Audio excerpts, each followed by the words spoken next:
ये बुक्स उनके लिए भी है जिन्होंने अभी रीडिंग की हैबिट नई नई डाली है, जो अभी बिगनर्स हैं उनके भी ये बुक्स बहुत काम आएंगी। तो जानते हैं कौन सी है वो 5 बुक्स। 2013 में जब मैंने YouTube चैनल नया नया शुरू किया था तो उस टाइम पे ना बहुत सारे डर भी थे माइंड में। कई बार तो कॉन्फिडेंस आता था कि सब कुछ ठीक रहेगा और कई बार डर भी लगता था। उस टाइम पे इस बुक ने मेरी बहुत हेल्प करी और आपकी भी बहुत हेल्प करेगी। किस चीज में?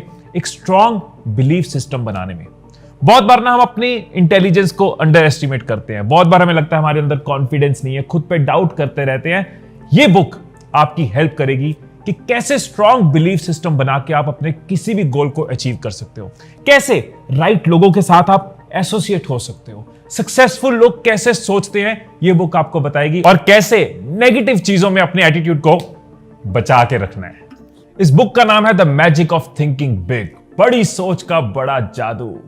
ये सिर्फ आपकी सोच को बड़ा नहीं करेगी, ये बुक आपके रिजल्ट्स को भी बड़ा करेगी, आपके कॉन्फिडेंस को एक अलग लेवल पे लेके जाएगी। अब जब मैंने ये बुक पढ़ी मुझे लाइफ में बहुत सारे डिफरेंस नजर आए, एक्शंस में डिफरेंस नजर आया, रिजल्ट्स में डिफरेंस नजर आया, एंड सबसे बड़ी बात थिंकिंग और कॉन्फिडेंस में डिफरेंस नजर आया। अब मेरे मन में सवाल था कि नेक्स्ट चीज क्या ढूंढी जाए, क्या ऐसा किया जाए कि एक्शन करने ना पड़े, एक्शन हो जाए, एक्शन करने ना पड़े, एक्शन हो जाए। और वो जवाब मिला मुझे अपनी दूसरी बुक जो मैं आपको शेयर करना चाहता हूं। जब कोई चीज हमारी आदत में होती है ना तो हमें वो करनी नहीं पड़ती, वो हो जाती है।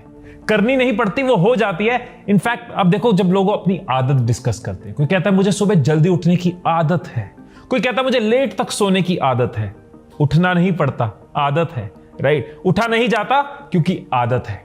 इनफैक्ट किसी भी सक्सेस को पकड़ के अगर आप उसको तोड़ने की कोशिश करोगे ना, किसी इंसान का सक्सेस पकड़ो, तोड़ो, आपको नजर आएगा कई सारे गोल्स हैं। गोल्स को भी तोड़ने की कोशिश करो, आपको नजर आएगा पीछे कई सारे एक्शंस हैं। अब अगर आप एक्शंस को तोड़ोगे ना तो आपको नजर आएगा पीछे बहुत सिंपल सी चीज है, बहुत सिंपल सी चीज जो एक्शंस करवाती है, वो है हैबिट्स, वो है आदतें, जो किसी भी सक्सेस का रास्ता जो है वो आसान कर देती है। क्योंकि जब किसी चीज की आदत होती है तो वो चीज करनी नहीं पड़ती, हो जाती है।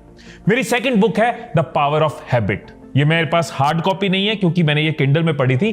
द पावर ऑफ हैबिट, ये बुक आपकी विल पावर इंक्रीज करती है। ये बुक आपको बताती है हैबिट्स के पीछे की साइंस, कि एक हैबिट कैसे बनती है, माइंड कैसे वर्क करता है। ये बुक आपकी हैबिट्स को इंप्रूव करेगी, आपके हैबिट्स के पैटर्न आपको समझाएगी, चीजें आपकी आदत में आ जाएंगी, उसके बाद आपको करना नहीं पड़ेगा, हो जाएगा। अब 2016 के आसपास चैनल अच्छा चल रहा था, मुझे भी बहुत मजा आ रहा था, क्रिएटिवली मैं बहुत खुश था, मेरे साथ जुड़ी ऑडियंस बहुत खुश थी। लेकिन माइंड में कुछ सवाल भी आने शुरू हुए कि अब ग्रो कैसे करना है, इसको एक्सपैंड कैसे करना है, इस विजन को बड़ा कैसे करना है।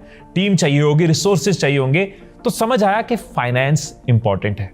एक फियर भी आता है मन में, नेचुरल है कि यार कल को अगर यूट्यूब बंद हो गया तो क्या सब कुछ दोबारा से बिल्ड करना होगा।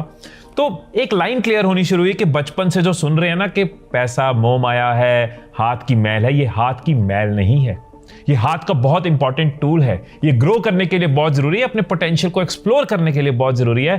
तो मुझे लगा कि अब मुझे इस वर्ड को समझना है, मुझे फाइनेंस को समझना है। और फाइनेंस को समझने के लिए मैंने वो बुक पढ़ी जिसने मुझे और मेरे जैसे लाखों लोगों को बेनिफिट किया है। वो बुक है अमीर बाबूजी गरीब बाबूजी, यानी कि रिच डैड पुअर डैड। एक चीज कह सकता हूं कि ये सिर्फ फाइनेंस की बुक ऐसा कहना गलत होगा, ये चेंज की बुक है, ये बदलाव की बुक है। आप फर्स्ट पेज पे जो भी होगे ना, जब इसके 350th पेज पे पहुंचोगे आप बदल चुके होगे, आप कोई और होगे। अब मैं आपको इस बुक के बारे में बता देता हूं।